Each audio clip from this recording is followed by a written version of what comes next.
warahmatullahi wabarakatuh. A'udzubillahi minasyaitonirrajim. Bismillahirrahmanirrahim. Alhamdulillahirabbil alamin, hamdan yafi ni'ma wa yukafi mazidah. Allahumma sholli wa sallim wa barik ala sayyidina Muhammad wa ala alihi wa sahbihi ajmain, amma ba'du.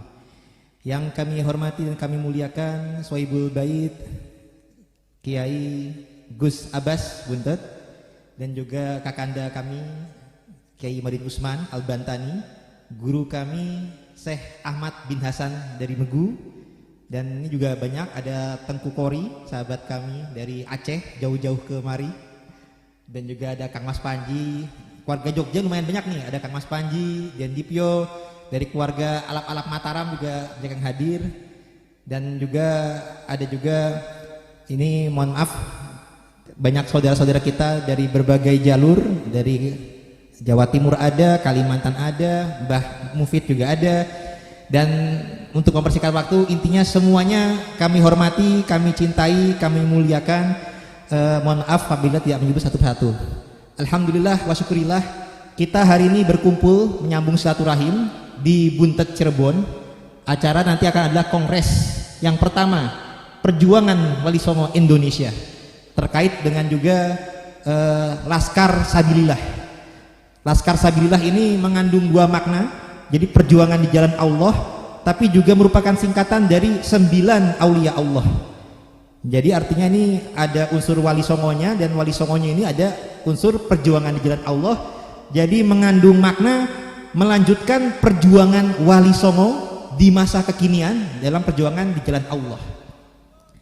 Dan alhamdulillah Wali Songo ini adalah leluhur daripada pendakwah Islam di Nusantara, zuriat Nabi, dan berkat jasa-jasa perjuangan beliau-beliau, umat Islam terbanyak di dunia ada di Indonesia. Dan Wali Songo ini dulu kita sempat, keluarga-keluarga kita ini mengalami pembelokan sejarah dan silsilah beliau-beliau, seakan-akan beliau itu berasalnya dari Yaman. Padahal alhamdulillah setelah ada suatu kuasa dari Allah, sudah mulai waktunya terbuka dengan pengkajian ilmiah secara kitab nasab, secara kajian genetik, kajian manuskrip, data internal, data eksternal, data primer, data mayor. Alhamdulillah tahun 2023 ini adalah tahun yang sifatnya luar biasa. Semua serba terungkap, serba terbuka, sehingga Wali Songo ini bisa kembali ke silsilah yang benar, ke kitohnya yang asli, bahwasanya bukan berasal dari, dan juga sudah ada kecurigaan bahwasanya Wali Songo itu bukanlah berjalur ke Ba'alawi. Nah, semakin bergulir di tahun 2019, keluarga Sunan Giri, Sunan Kudus itu sudah menemukan data internal yang dikolaborasikan dengan data eksternal. Ternyata bukan ke jalur Ba'alawi, tapi ke jalur muasal Maroko atau Maghribi. Dan kemudian sudah mendapatkan isbat nasab dari Nakib Maroko ke jalur keturunan Syekh Abdul Qadir Al-Jalani Al-Hasani. Nah, jadi bukan ke Ba'alawi. Nah, di masa itu kami ada kekhawatiran dulunya, karena kalau keluarga Cirebon Banten dulu masih pro Ba'alawi juga waktu itu. Jadi dulu kami juga mendebat saudara-saudara kami, karena khawatir jangan-jangan semuanya akan dihasanikan, karena kami dulunya masih mengikuti data versi Ba'alawi juga dulunya. Nah. Jadi kami ini mualaf ini mualaf nasab. Jadi perkembangan kemudian di tahun 2000-2001 ini mulai terungkap sebuah data, tidak lagi sekedar data de jure tapi de facto, bahwasanya di luar negeri sana itu ternyata sudah ada pengkajian ilmiah tes DNA.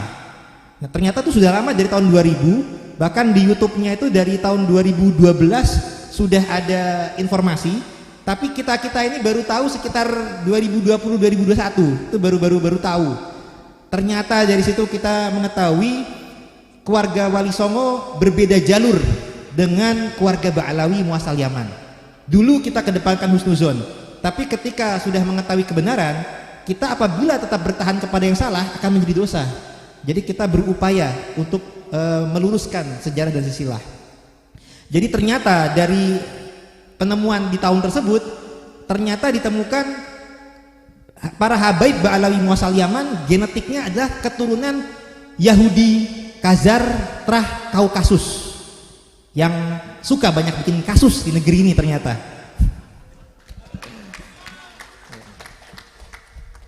Tadi saya sampaikan DNA Ba'alawi itu ternyata yang berhaplogrup G itu garis lakinya ke Trah Kaukasus, tapi ternyata dari para pakar peneliti genetik internasional memiliki kandungan genetik yang bertaut juga kepada Yahudi Khazar. Nah, tentang saya sampaikan tadi yang suka bikin kasus, karena sebenarnya kita sudah mengetahui ada berbagai oknum-oknum dari Ba'alawi ini yang suka banyak bikin kasus di Nusantara. Tapi dulu kita masih husnuzon. Dulu kita husnuzon mereka adalah zuriat Nabi. Kita dulu masih husnuzon sejalur dengan mereka. Sekarang wajib suzon.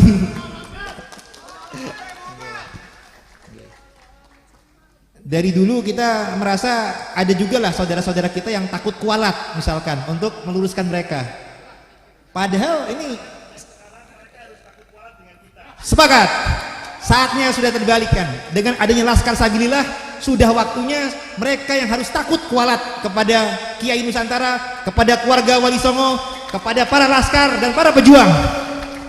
Sudah waktunya keadaan terbalik, dibalikkan keadaan.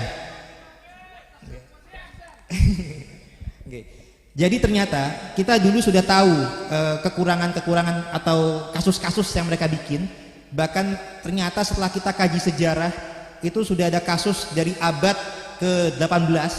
Mereka itu sempat mengkudeta tahta Kesultanan Banten dari tahun 1750 sampai dengan 1752.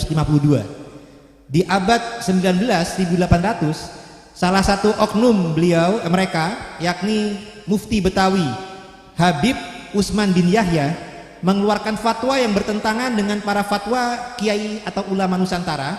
Yang para kiai ulama Nusantara itu mengeluarkan fatwa untuk berjuang melawan penjajahan Belanda, kalau beliau malah melarang. Jadi dalam pandangan